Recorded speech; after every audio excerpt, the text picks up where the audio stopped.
Hi സംസ്കാരം നമ്മുടെ ഇഷ്ടവിശേഷങ്ങളായ സ്നേഹ കൊണ്ടൊരു അടിപൊളി വിശേഷമായിട്ട് വന്നിരിക്കുന്നത്. അപ്പം എല്ലാവർക്കും നല്ലൊരു ദിവസം ആശംസിച്ചുകൊണ്ട് തന്നെ വിശേഷത്തിലേക്ക് പോകാം. അപ്പോൾ തുടങ്ങുമ്പോൾ തന്നെ കാണുന്നത് വിശ്വത്തിനെയാണ്. വിശ്വത്തിന് നല്ല ടെൻഷൻ ഉണ്ട് കേട്ടോ. ഇന്ദ്രനെ കുറിച്ച് ഓർത്ത് ഇങ്ങനെ കിടക്കണം. അപ്പം ഇന്ദ്രൻ പറഞ്ഞ ഓരോ കാര്യങ്ങളും എന്നെ ചികിത്സിക്കണം, പോലും എന്നെ ചികിത്സിക്കണം, ഇറങ്ങിപ്പോടാ, എന്നെ വേണ്ടാത്തവർക്ക് ഐ സേ ഗെറ്റ് ഔട്ട് എന്നൊക്കെ പറഞ്ഞ കാര്യങ്ങൾ വിശ്വ ഇങ്ങനെ മനസ്സിങ്ങനെ ആലോചിച്ച് ഇങ്ങനെ കിടക്കുകയാണ്. പിന്നെ നമ്മൾ കാണുന്നത് നമ്മുടെ അംബികേനെയാണ്. അപ്പൊ അംബികയെ ഇന്ദ്രനെ വിളിച്ചോണ്ട് വന്നിട്ട്, എടാ നീ എന്താന്ന് എനിക്ക് നന്നായിട്ട് അറിയാം. നീ കർത്തയുടെ അടുത്തുനിന്ന് മരുന്ന് കഴിച്ചുകൊണ്ടിരുന്നപ്പോ ഒരു പ്രശ്നവുമില്ല. നീ കല്യാണം കഴിക്കരുതെന്ന് ഡോക്ടർ വിലക്കിയിരുന്നു. എന്നിട്ട് അത് കേൾക്കാതെ കല്യാണം കഴിച്ചതായി കുഴപ്പമുണ്ടായത്.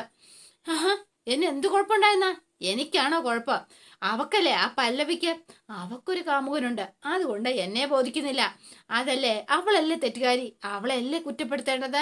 അതിനെ വെറുതെ എന്നെ ഹരാസ് ചെയ്യാൻ ശ്രമിച്ച ഞാൻ സമ്മതിക്കില്ല. നമുക്ക് ആ ഡോക്ടറെ ഒന്ന് കണ്ടാലോ ഇന്ദ്ര? വേണ്ട അച്ഛമ്മേ, ഇതേ ഒരു കാര്യം പറഞ്ഞേക്കാം. ആ വിശ്വജിത്ത് പറയുന്നത് പോലെ അച്ഛമ്മയും പറയാൻ തുടങ്ങിയ എന്റെ സ്വഭാവം അങ്ങ് മാറൂട്ടോ അച്ഛമ്മേ. എനിക്ക് ഒരു ചികിത്സയുടെയും ആവശ്യമില്ല. I am perfectly all right എന്ന് പറഞ്ഞു. അപ്പൊ ഇങ്ങനെ മിണ്ടാതെ നിന്നിട്ട്, മോനെ പല്ലവി നല്ല കുട്ടിയാ അല്ലെന്ന് ആര് പറഞ്ഞു അച്ഛമ്മേ? ഞാൻ പറഞ്ഞു. അച്ഛമ്മേ, അവള് നല്ലവളായോണ്ടല്ലോ ഞാൻ ഇപ്പോഴും അവളുടെ പുറകെ തന്നെ നടക്കുന്നത്. ദേ നോക്ക, എത്രയോ പെൺകുട്ടികളെ എന്റെ ജീവിതത്തിലൂടെ വന്നു പോയിരിക്കുന്നു. അവരെ ഒന്നും വേണമെന്ന് ഞാൻ വാശി പിടിക്കുന്നില്ലല്ലോ. പക്ഷെ പല്ലവി അവളെ സീതയെ പോലെയാ. ശരിക്കും അവള് സീതയാണെങ്കിലോ ഞാൻ ആരായിരിക്കും അച്ഛമ്മേ? പറ. സീതയെ രാവണൻ തട്ടിക്കൊണ്ട് പോയില്ലേ? എന്തിനാ? പറയ. നല്ലതെല്ലാം വേണമായിരുന്നു രാവണന്. അതിനു വേണ്ടിയിട്ട് സീതയ്ക്ക് രാമനുണ്ടായിരുന്നു, പല്ലവിക്ക് സേതു ഉണ്ട്. അതാ പ്രശ്നം. അവിടെ രാവണൻ, ഇവിടെ ഇന്ദ്രൻ. അവിടെ രാവണൻ അവസാനം മരിക്കുക ചെയ്തത്. അത് രാവണൻ, പക്ഷെ ഇത് ഇന്ദ്രൻ. രാവണന്റെ ഗതി എന്താണേലും ഇന്ദ്രന് വരില്ല അച്ഛമ്മേ. അതോർത്തിനി ആരും സങ്കടപ്പെടാൻ നിൽക്കണ്ട കേട്ടോ എന്ന് പറഞ്ഞു. ഒരു ദിവസമെങ്കിൽ ഒരു ദിവസം പല്ലവി എന്റെ ഭാര്യയായിട്ട് തന്നെ കഴിയും, അതെന്റെ വാശിയാ എന്ന് പറഞ്ഞ് ഇവനിങ്ങനെ നിൽക്കുകയാണ്. എന്നിട്ട് ഇവരിങ്ങനെ അങ്ങോട്ട് കിടന്നിട്ട്, ആ വാശി നടത്താൻ വേണ്ടിയിട്ടാണ് ഞാൻ ജീവിച്ചിരിക്കുന്നത് പോലും. അതിനെ തടയിടാൻ ആരും ശ്രമിക്കണ്ട. No doubt, no treatment. ഞാൻ നേടിക്കണം ഒറ്റയ്ക്ക്. ഇന്ദ്രന് പറ്റും. അല്ലെങ്കിലേ ഒരു കാര്യം ചെയ്യാം, തല മുട്ടയടിച്ച് പഴനിക്ക് പോവും. ഹരഹരോ ഹരഹര, മനസ്സിലായോ എന്നൊക്കെ ചോദിച്ച് ഇന്ദ്രൻ ചൂടായിട്ട് അംബികയുടെ അടുത്ത് ഇറങ്ങിപ്പോവാണ്. അംബിക ഇങ്ങനെ കണ്ണ് തള്ളി നിൽക്കുന്നു. പിന്നെ നമ്മൾ കാണുന്നത് സേതുവിനെയാണ്. ആള് നല്ല സൂപ്പർ ത്രില്ലിലാണെന്ന് കൂട്ടിക്കോളൂ. അപ്പൊ ആ സേതു അങ്ങോട്ടേക്ക് വന്നിട്ട് പഴയൊരു പാട്ടൊക്കെ ഇട്ട് നസീറിന്റെ പാട്ട് കാണണം. മധു പകരൂ മലർ ചൊരിയൂ എന്നൊക്കെ പറഞ്ഞൊരു പാട്ടുണ്ടല്ലോ. ആ പാട്ടൊക്കെ കണ്ട ആളിങ്ങനെ ആസ്വദിച്ച് നല്ല സ്വപ്ന ലോകത്തിരിക്കുകയാണ്. അപ്പൊ പല്ലവിയും സേതുവും തമ്മിലുള്ള ആ ഒരു കുറേ നല്ല നിമിഷങ്ങളാണ് കേട്ടോ പിന്നെ നമ്മളവിടെ കാണുന്നത്. അപ്പൊ പല്ലവി അങ്ങോട്ടേക്ക് വരുമ്പോഴത്തേനും ആള് സ്വപ്ന ലോകത്താ. ഹലോ, എന്താ ഇവിടെ നടക്കുന്നത് എന്നിങ്ങനെ പല്ലവി ചോദിച്ചപ്പോഴത്തേനും ഞെട്ടിത്തരിച്ച് ഇങ്ങോട്ട് ചാടി എഴുന്നേറ്റു. എന്നിട്ട് നല്ല സ്വപ്നം കണ്ടുകൊണ്ടിരിക്കുകയായിരുന്നു. എന്താ എന്നിങ്ങനെ ചോദിച്ചപ്പോഴാണ് ഇതിനെ പരിസരം മറന്നായിരിക്കുന്നതെന്ന് മനസ്സിലായത്. ഒന്നുമില്ല എന്ന് പറഞ്ഞിട്ട് ആള് വേഗം കണ്ണുകൊണ്ട് ഇങ്ങനെ കാണിച്ചു കേട്ടോ, ക്യാമറ പോലെ. എന്നിട്ട് വേഗം തന്നെ അകത്തേക്ക് കയറി പോവാണ്. പല്ലവി ഇതെന്താ സംഭവം ഒന്നും മനസ്സിലാവാതെ ആളിങ്ങനെ നിൽക്കുകയാണ്. കാണുന്നത് നമ്മുടെ സേതുവും പല്ലവിയും കൂടെ നമ്മുടെ പല്ലവിയുടെ വീട്ടിലേക്ക് എത്തിയിരിക്കുകയാണ്. അപ്പൊ ഓടി വന്നു കേട്ടോ നമ്മുടെ പാറു. കൈ കാണിച്ചേ എന്ന് പറഞ്ഞു. എന്തിനടി? രണ്ടാളും കൈ കാണിച്ചേ എന്ന് പറഞ്ഞു. എന്റെ പൊന്നു മാഷേ, രണ്ടാളും കൈതാ? അയ്യോ, രണ്ടാളും കൈ പിടിച്ച് തരാനല്ലേ, ഷെയ്ക്കാൻ്റെ തരാനാ ഇന്ദ്രനെ പൂട്ടിയതിന്. അപ്പൊ രണ്ടുപേർക്കും ഷെയ്ക്കാനൊക്കെ കൊടുക്കാണ്. ചേച്ചിയുടെ ധൈര്യം സമ്മതിക്കണം കേട്ടോ. പുറകെ സേതുവേട്ട നിൽക്കുകയല്ലേ, പിന്നെ ഞാൻ എന്തിനാ പേടിക്കുന്നത്? അല്ലേ സേതുവേട്ട? ആണോ? ആണെന്നും പറയാം അല്ലെന്നും പറയാം എന്ന് പറഞ്ഞു സേതു. അപ്പോഴാണ് നമ്മുടെ മാഷും അതുപോലെ തന്നെ ശോഭയും കൂടെ അങ്ങോട്ടേക്ക് വന്നു. അപ്പൊ രണ്ടുപേരും ഭയങ്കര സന്തോഷത്തിലാട്ടോ വരുന്നത്. മോളെ, അങ്ങനെ ആ കുരുക്ക് നീ ഒരു അവസാനിച്ചു എന്ന് പറയാം അല്ലേ? ഡിവോഴ്സ് കിട്ടുന്നത് വരെ പല രൂപത്തിലും അതിങ്ങനെ തുടരുവച്ചാ. നിങ്ങളിങ്ങനെ വന്ന കാര്യം നിൽക്കാതെ വാ, ചായ എടുക്കാം. അയ്യോ, ഇപ്പൊ ഒന്നും വേണ്ടമേ, അറിയാലോ നിക്കാൻ സമയമില്ല.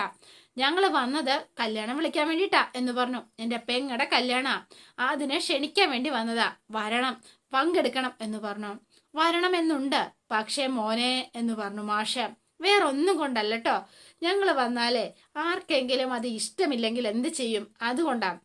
വെറുതെ എന്തിനാ അറിഞ്ഞുകൊണ്ട് ഒരു പ്രശ്നത്തിന് കൂട്ടു നിൽക്കുന്നത്? അതുകൊണ്ടാ ചോദിച്ചത്. ആ സ്നേഹക്കൂടാണെന്നല്ലേ എല്ലാരും പറയണത്. അതങ്ങനെ തന്നെ ആയിക്കോട്ടെ.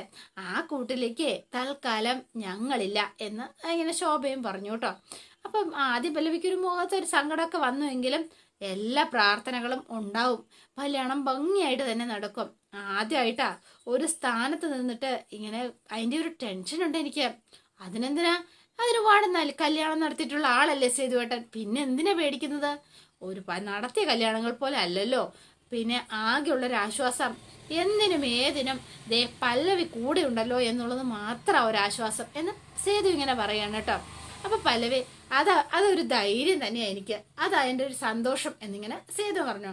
ഈ കാണുന്ന പോലൊന്നും അല്ലമ്മ ആള്. മീശി താടിയും തണ്ടം തടിയും ഒക്കെ ഉണ്ടെന്നേ ഉള്ളൂ. സ്വന്തം കാര്യം വരുമ്പോ ഒരു വെപ്രാളവാ, ഒരു ധൈര്യക്കുറവാ എന്ന് പറഞ്ഞു. അപ്പൊ അവരുണ്ട് ഇവിടെ ചിരിക്കാണ് മാഷും ആ ശോഭയും കൂടെ. ആ അപ്പൊ പിന്നെ ഞാൻ എന്തെങ്കിലുമൊക്കെ എന്ന് പറയും, അതിനാ ധൈര്യം എന്നൊക്കെ വിളിക്കുന്നത്. എന്റെ ധൈര്യം സേതുവേട്ടനല്ലേ, പിന്നല്ലാതെ. അപ്പൊ രണ്ടുപേരും ഇങ്ങനെ നോക്കുകയാണ് പരസ്പരം.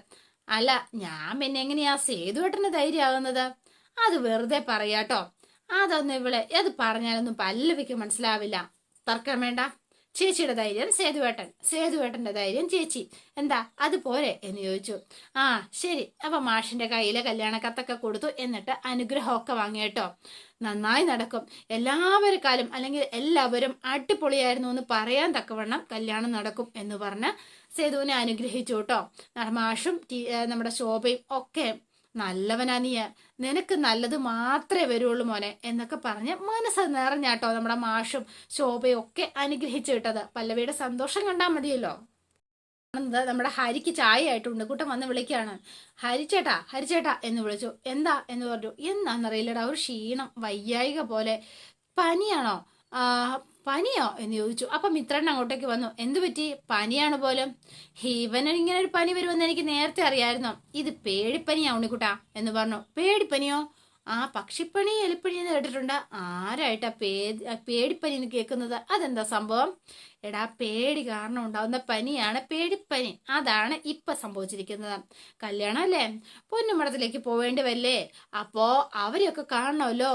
ഇപ്പൊ മനസ്സിലായോ? ഓ അങ്ങനെ. മനസ്സിലായി മനസ്സിലായി മിത്രേട്ടൻ. ഒന്ന് പോയി തരാവോ രണ്ടുപേര്? എനിക്ക് ഒരു കുഴപ്പമില്ല. പറയാൻ വന്ന് എന്നെ വേണ തല്ലാൻ. അതിന് നീ എന്തിനാണ് ദേഷ്യപ്പെടുന്നത്? പനിയാണെങ്കിൽ നെറ്റി ചൂട് കാണില്ലേ, അത് കാണാത്തോണ്ടൊന്ന് ചോദിച്ചു എന്നല്ലേ ഉള്ളൂ. നീ ചായ കുടിക്കുക, എല്ലാം ശരിയാവും എന്ന് പറഞ്ഞു. അപ്പൊ വേഗം ഹരി എഴുന്നേറ്റു. എന്നിട്ട് ചായ കുടിക്കാണ് കേട്ടോ. ആളാകെ ഭയങ്കര ടെൻഷനിലാണ് ഇങ്ങനെ ഇരിക്കുന്നത്. അപ്പൊ മിത്രൻ ഇങ്ങനെ നോക്കിയിട്ട്, മോനെ ഞങ്ങളെ പറ്റിക്കാൻ പറ്റും, പക്ഷെ സേതുവിനെ അവനെ പറ്റിക്കാൻ പറ്റില്ല. അത് നിനക്ക് ഓർമ്മ വേണം. നീ എനിക്കൊരു ചായ ഇട്ടുണ്ട് വാടാ എന്ന് പറഞ്ഞു ഉണ്ണിക്കുട്ടനോട്. അപ്പൊ മിത്രൻ അങ്ങോട്ടേക്ക് പോയി. ഈ സമയത്ത് അച്ചു നമ്മുടെ ഹരിയുടെ ഫോണിലേക്ക് വിളിച്ചു. പക്ഷേ എങ്കിൽ ഹരി ഫോൺ എടുത്തില്ല, ഓഫാക്കി വിട്ടു കേട്ടോ. പിന്നെ കാണുന്നത് നമ്മുടെ മാഷിനെയും ശോഭേനെയാണ്. മാഷെന്നോ ഭയങ്കര ആലോചനയില്ല. ഇപ്പൊ ശോഭ വന്നിട്ട്, മാഷ് ഇപ്പൊ ചിന്തിക്കുന്നത് എന്താണെന്ന് ഞാൻ പറയട്ടെ? സേതുവിനെ കുറിച്ചല്ലേ? അതെ, ശരിയാ നീ പറഞ്ഞത്. സേതുവിനെ കുറിച്ച് തന്നെയാ. ഇന്ദ്രനെ പകരം അവനായിരുന്നു നമ്മുടെ മരുമകനായി വരേണ്ടിയിരുന്നത്. എങ്കിൽ എത്ര നന്നായിരുന്നേനെ അല്ലേ? അതിന് യോഗം ഇല്ലാണ്ടായിപ്പോയി. അങ്ങനെ തള്ളിക്കളയാൻ പറ്റുമോ ശോഭേ? എന്നാൽ തീർത്ത് പറയാൻ പറ്റുമായിരുന്നാ എനിക്ക് തോന്നണത് എന്ന് പറഞ്ഞു. ഡിവോഴ്സ് കഴിഞ്ഞാൽ നമുക്കിതൊന്ന് ആലോചിച്ചൂടെ? രണ്ടാം കെട്ട സേതുവിനും എതിർപ്പൊന്നും ഉണ്ടാവില്ല, എങ്കിലും വീട്ടുകാരെങ്ങനെ എടുക്കുമെന്നൊന്നും അറിയില്ലല്ലോ. രണ്ടാം കെട്ടെന്ന് നമ്മളായിട്ട് ഒരിക്കലും പറയരുത് ശോഭേ. 1-2 മണിക്കൂർ മാത്രല്ലേ അവൾ ആ വീട്ടിൽ നിന്നിട്ടുള്ളൂ. അതിന്റെ കൂടെ ഇന്ദ്രന്റെ കൂട്ടുമായിട്ട് ഒരു രാത്രി പോലും കഴിയാത്ത അവളെ എങ്ങനെ രണ്ടാം കെട്ടുകാരിന്ന് വിളിക്കും? നടന്നാ നല്ലതാ. സേതു നല്ലവനാ, നല്ല സ്വഭാവമാ. പല്ലവി അവൻ പൊന്നു പോലെ നോക്കിക്കോളും. സന്തോഷമായിരിക്കും. വരട്ടെ, സമയാവട്ടെ. ഞാനേ സമയവും സന്ദർഭവും ഒക്കെ നോക്കട്ടെ. അവന്റെ പെങ്ങടെ കല്യാണം കഴിയട്ടെ, പിന്നെ അത് കഴിഞ്ഞൊരു ഡിവോഴ്സ്. ചോദിക്കേണ്ട സമയത്ത് തന്നെ ഞാൻ ചോദിച്ചോളാം. അന്ന് പെണ്ണുകാണൽ ദിവസം ആള് മാറി വന്നത് ഇതിനു വേണ്ടിയിട്ടായിരിക്കും അല്ലേ മാഷേ? നമുക്ക് കാത്തിരിക്കാം അല്ലേ, ആ ഒരു നല്ല തീരുമാനത്തിന് വേണ്ടിയിട്ട് അല്ലേ മാഷേ? അതന്നെ, എല്ലാം നടക്കും ശോഭേ. നീ കണ്ടോ, ഈ കീഴ്ക്കോടതിയില് ഡിവോഴ്സ് കേസ് തള്ളി, മേൽക്കോടതിയിലും അങ്ങനെ സംഭവിക്കുമോ മാഷേ? അത് മാത്രമേ ഉള്ളൂ എന്റെ പേടി. ആ പേടി നിനക്ക് എന്തായാലും വേണ്ട. എന്താണേലും അതിന് തക്കതായ കാരണങ്ങളൊക്കെ ഉണ്ട്. അത് കണ്ടില്ല നടിക്കാൻ ഒരു കോടതിക്കും കഴിയില്ല. സമാധാനായിട്ടിരിക്കും ശോഭ എന്ന് പറഞ്ഞു. എന്നിട്ട് ഇവർ രണ്ടുപേരുടെയും സ്വപ്നം മുഴുവൻ സേതുവുമായിട്ട് പല്ലവിയുടെ ഒരു വിവാഹമാണ് കേട്ടോ. ശരിക്കും അച്ഛൻ്റെ വിവാഹം കഴിഞ്ഞാൽ അത് നടത്തണം എന്നാണ് ഇവരുടെ മനസ്സിൽ. അപ്പൊ ഇതെന്റെ സേതുവും പല്ലവിയും കൂടെ ഹരിയുടെയും മിത്രന്റെയൊക്കെ വീട്ടിലേക്ക് തിരിക്കണം. അപ്പൊ മിത്രൻ ഇങ്ങനെ തൂത്തുകൊണ്ടൊക്കെ നിൽക്കുകയാണ് കേട്ടോ. ആഹാ, സേതുവിനോ ഒടുക്കത്തെ ആയുസ. ഹരിയോട് ഞാൻ പറഞ്ഞപ്പോ നാവെടുത്തേ ഉള്ളൂ, അപ്പോഴേക്ക് എത്തിയല്ലോ. എന്റെ പൊന്നു മിത്രേട്ടാ, കരുനക്ക് വളച്ച് ഉള്ള ആയുസ് കളയല്ലേ. അല്ല, അവനെവിടെ ശ്രീഹരി? കിടക്ക. പനിയോ എന്ന് ചോദിച്ചു. കള്ളപ്പനിയാ, തട്ടിപ്പാ, കല്യാണത്തിന് വരാതിരിക്കാനുള്ള സൂത്ര ഉള്ളത് തന്നെയാണോ? എടാ ഹരി, എടാ ശ്രീഹരി, എടാ പനിക്കാരാ, നീ ഇങ്ങോട്ട് ഇറങ്ങി വന്നടാ, ഒന്ന് കാണട്ടെ.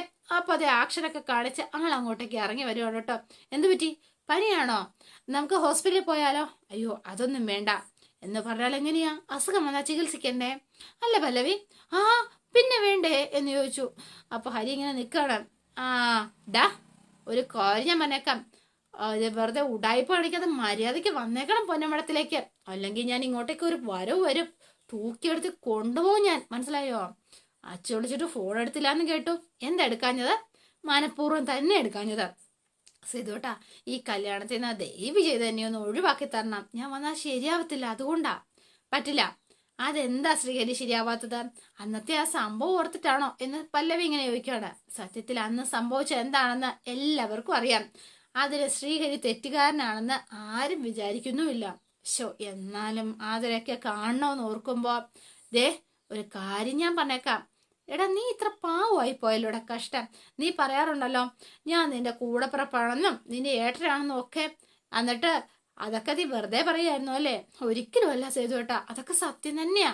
എന്നിട്ടാണോ എന്റെ പെങ്ങടെ കറ്റ് കിടക്കുമ്പോ എന്റെ അനിയൻ ആ പരിപാടി പങ്കെടുക്കാതിരിക്കുന്നത്? പറയടാ, എന്നും മിണ്ടാത്തത് എന്ന് ചോദിച്ചു. അതെ, അങ്ങനെ ചെയ്ത ആർക്കടാ മോശം? സേതുവേട്ടാ, അത് പിന്നെ ഇനി ഒന്നും പറയണ്ട, ഞാൻ പറയുന്നത് അങ്ങോട്ടനുസരിച്ചാ മതി, മനസ്സിലായോ നിനക്ക്? നീ വരും, നീ വന്നില്ലെങ്കിൽ പിന്നെ നമ്മൾ തമ്മിൽ ഒരു ബന്ധം ഉണ്ടാവില്ല, മനസ്സിലായോ എന്ന് ചോദിച്ചു. സേതു അങ്ങ് പോവാൻ തുടങ്ങാൻ. അപ്പൊ പല്ലവി വന്നിട്ട് നമ്മൾ തമ്മിലും, മനസ്സിലായോ? ആ ശരി എന്ന് പറഞ്ഞു പല്ലവി സേതുവിടെ അങ്ങ് പോയി. മിത്രട്ടാ, അവനെ കാര്യം പറഞ്ഞ് മനസ്സിലാക്ക. ഓക്കെ ശരി. എടാ നീ പോവോ? നീ വെറുതെ എന്തിനാടാ ഇങ്ങനെ ഷോ കാണിക്കുന്നത്? ഷോ കാണിക്കാതെ പോടാ എന്ന് പറഞ്ഞ മിത്രേട്ടൻ ഇങ്ങനെ നിൽക്കുകയാണ്. അപ്പൊ അവർ രണ്ടുപേരും പോയി. നീ പോവാൻ നോക്ക.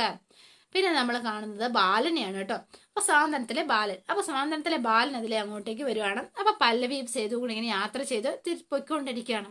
അപ്പൊ സേതുവിന്റെ മുഖത്ത് നോക്കിയിട്ട്, അല്ല എന്താ സേതു ഏട്ടാ, പണം ശരിയായില്ല അല്ലേ എന്ന് ചോദിച്ചു. എങ്ങനെ മനസ്സിലായി? കണ്ടാൽ അറിയില്ലേ? അല്ല, ആരാണ്ട ഗൾഫിൽ നിന്ന് വന്നിട്ടുണ്ട്, കൂട്ടുകാരൻ സഹായിക്കൂന്നൊക്കെ പറഞ്ഞിട്ടോ. ഹാ, അതല്ലേ രസം.